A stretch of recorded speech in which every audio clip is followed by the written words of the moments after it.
ছাত্ৰীসকল আশা কৰোঁ তোমালোক সকলো ভালে আছা। আজি মই পুনৰ তোমালোকক 4th semester sociology major paper কিখন তোমালোকৰ মাজত দাঙি ধৰিবলৈ আগবাঢ়ি আহিছোঁ। অলৰেডি মই আগতে তোমালোকক সিলেবাস ওয়াইজ কেইবাটাও ভিডিঅ' দিলোঁ।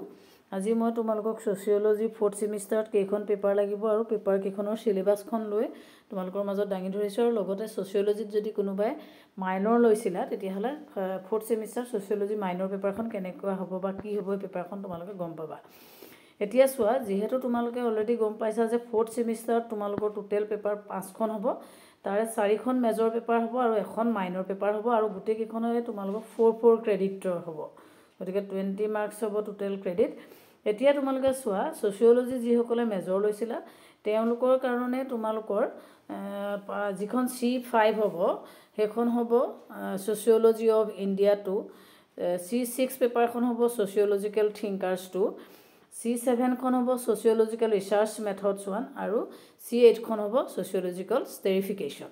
আৰু যিসকলে সোশিয়োলজিত মাইনৰ লৈছিলা মাইনৰ পেপাৰখন হ'ব ইকনমি এণ্ড ছ'চাইটি। এতিয়া এই পেপাৰকেইখনৰ সম্পূৰ্ণ সিলেবাস মই তোমালোকৰ মাজত দাঙি ধৰিছোঁ। এতিয়া ইয়াত চোৱা, এইখন হৈছে সিলেবাস তোমালোকৰ sociology of India 2 C5 paper আৰু 4 ক্ৰেডিটৰ আৰু 60+40 এইটো চিষ্টেমেই আছে, এইটো তোমালোকে গম পাইছা অলৰেডি। এতিয়া চোৱা, ইয়াত সিলেবাসখনত তোমালোকৰ টোটেল কেইটা ইউনিট দিয়া হৈছে, তোমালোকক টোটেল 4টা ইউনিট দিয়া হৈছে আৰু 4টা ইউনিটৰ প্ৰত্যেকটোতে তোমালোকৰ 15 মাৰ্কছকৈ ডিষ্ট্ৰিবিউট কৰি দিয়া হৈছে। খুব আখৰবোৰ সৰু সৰুকৈ দিয়া আছে, অলপ স্ক্ৰীনখন ওচৰলৈ চপাই লৈ তোমালোকে ভালকৈ চাবা আখৰবোৰ। এতিয়া প্ৰথমৰ যিটো ইউনিট সেইটো হৈছে ideas of India, resistance, mobilisation, change, movements in contemporary India, challenges to civilisation, state and society, এনেকুৱা ধৰণে হেডিং কৰি তোমালোকক 4টা ইউনিট দিয়া হৈছে আৰু 4টা ইউনিটত 15 মাৰ্কছকৈ ডিষ্ট্ৰিবিউট কৰা হৈছে। বাকী যিটো 40 মাৰ্কছ হ'ব সেই 40 মাৰ্কছৰ কাৰণে আগৰ যিটো ছিষ্টেম সেই একেটাই হ'ব। তোমালোকে যিহেতু গম পাইছাই যে 20 মাৰ্কছৰ দুটা 10 মাৰ্কছৰ ইণ্টাৰনেল এছেছমেণ্ট হ'ব, 7 মাৰ্কছৰ কাৰণে গ্ৰুপ ডিছকাশ্যন হ'ব, 10 মাৰ্কছৰ তোমালোকৰ চেমিনাৰ প্ৰেজেণ্টেশ্যন কৰিবলৈ দিব আৰু বাকী 3 মাৰ্কছৰ কাৰণে ভাইভা হ'ব, যিটো তোমালোকৰ প্ৰত্যেকখন পেপাৰৰ কাৰণে এইটো মডেলেই ফ'ল' কৰিব। 40 মাৰ্কছটো তোমালোকক এইটো টাইপতে তোমালোকৰ গোটেই ছিষ্টেমটো চলিব। তাৰপাছত যিখন তোমালোকৰ C6 পেপাৰ হ'ব, C6 পেপাৰখনৰ নাম হৈছে ছ'চিয়লজিকেল থিংকাৰ্ছ 2। গতিকে এইখনো একেই 60+40 4 ক্ৰেডিটৰ পেপাৰ। এতিয়া এইখনতো তোমালোকৰ টোটেল কেইটা ইউনিট দিছে, 4টা ইউনিট দিছে, মাৰ্কছটো 14কৈ ডিষ্ট্ৰিবিউট কৰি দিয়া হৈছে। এখন তোমালোকে চাবা পেপাৰখন, আৰু বাকী যিটো তোমালোকৰ 40 মাৰ্কছৰ হয় সেই 40 মাৰ্কছটো একেধৰণে ডিষ্ট্ৰিবিউট কৰিছে। গতিকে মই একেখিনিকে পুনৰ কৈ নাথাকোঁ, তোমালোকে নিজে চাই ল'বা। তাৰপাছত যিখন তোমালোকৰ C7 পেপাৰ সেইখন হৈছে ছ'চিয়লজিকেল ৰিচাৰ্চ মেথড 1 আৰু সেইখনো 60+40, আৰু ইয়াতো তোমালোকৰ টোটেল কেইটা ইউনিট দিয়া হৈছে, 4টা ইউনিট দিছে আৰু 4টা ইউনিটে 15কৈ মাৰ্কছ দিছে। The logic of sociological research, methodological perspectives, modes of enquiry, quantitative and qualitative research, এনেধৰণে তোমালোকৰ এখন 7 পেপাৰ হ'ব এখন। গতিকে মেজৰ তোমালোকে যিহেতু 4খন পেপাৰ পঢ়িব লাগিব আৰু বাকী 40 মাৰ্কছৰ গোটেই ছিষ্টেমটো একেটাই হ'ব, সেইকাৰণে এইটো তোমালোকে বস্তুটো চাই ল'বা। তাৰপাছত তোমালোকৰ যিখন 8 পেপাৰ হ'ব সেইখন হৈছে ছ'চিয়লজিকেল ষ্টেৰিফিকেশ্যন, আৰু এইখনতো তোমালোকৰ একে 4 ক্ৰেডিটৰ 60+40 সেইখিনি একেখিনিয়ে থাকিব।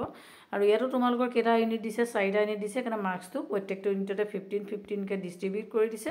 আৰু ইয়াত দিছে introducing stratification, theories of stratification, identities and inequalities, mobility and reproduction, এনেকুৱা ধৰণে হেডিং কৰি তোমালোকৰ কি হৈছে 4টা ইউনিট দিয়া হৈছে। আৰু এইখিনি তোমালোকে চাই ল'বা, অলপ চাই লৈ কিতাপ যদি পোৱা পঢ়িবা, আৰু লাহে ধীৰে এনেও কিতাপ বজাৰত ওলাবই, তোমালোকে গম পাবাই, তেতিয়া বজাৰৰ পৰা কালেক্ট কৰিব পাৰিবা।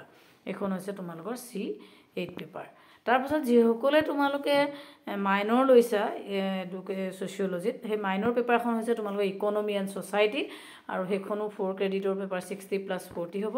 আৰু এই পেপাৰখনত তোমালোকৰ কি হৈছে, টোটেল 4টা ইউনিট দিয়া হৈছে, sociological aspect of economics phenomenon, তাৰপাছত আছে approaches to economic sociology, modes of production, contemporary issues, globalisation and development, এনেকুৱা ধৰণে টপিক দি তোমালোকৰ এখন মাইনৰ পেপাৰ হ'ব ছ'চিয়লজি যিসকলে মাইনৰ পঢ়িছিলা। গতিকে বাকী 40 মাৰ্কছটোৰ কিন্তু গোটেই ছিষ্টেমটো একেটাই হ'ব। 20 মাৰ্কছৰ দুটা 10 মাৰ্কছৰ দুটা তোমালোকৰ এক্সাম হ'ব, ইণ্টাৰনেল এছেছমেণ্ট পৰীক্ষা হ'ব, বাকী 20 মাৰ্কছটো তোমালোকৰ 7 মাৰ্কছ গ্ৰুপ ডিছকাশ্যন আৰু বাকী তোমালোকৰ এখন সেমিনাৰ প্ৰেজেণ্টেশ্যন কৰিবলৈ দিব আৰু তাত তোমালোকৰ মাৰ্কছ 3 মাৰ্কছ থাকিব গতিকে এইখনেই হৈছে তোমালোকৰ ছ'চিয়লজি যিসকলে মেজৰ লৈছা মেজৰ চিলেবাছকেইখন তোমালোকে চাই ল'বা যদি এতিয়াও পোৱা নাই আৰু লগতে তোমালোকৰ যিসকলে ছ'চিয়লজি মাইনৰ লৈছা মাইনৰ তোমালোকে পেপাৰখন পাই যাবা মুঠতে তোমালোকে এতিয়া যিহেতু 3rd ছেমিষ্টাৰ পৰীক্ষা দিলা এতিয়া 4th ছেমিষ্টাৰ ক্লাছবোৰ তোমালোকৰ জানুৱাৰী 17-18 তাৰিখমানৰ পৰা আৰম্ভ হ'ব আৰু তেতিয়া তোমালোকৰ কি হ'ব 4খন মেজৰ পেপাৰ পঢ়িব লাগিব আৰু এখন মাইনৰ পেপাৰ পঢ়িব লাগিব আৰু এইটোৱে হৈছে তোমালোকৰ গোটেই কোৰ্চটোৰ পেপাৰ আৰু সেইকাৰণে ভালকৈ পঢ়া শুনা কৰা আৰু পিছত মই যিমান পাৰোঁ তোমালোকক সহায় কৰিবলৈ চেষ্টা কৰিম ধন্যবাদ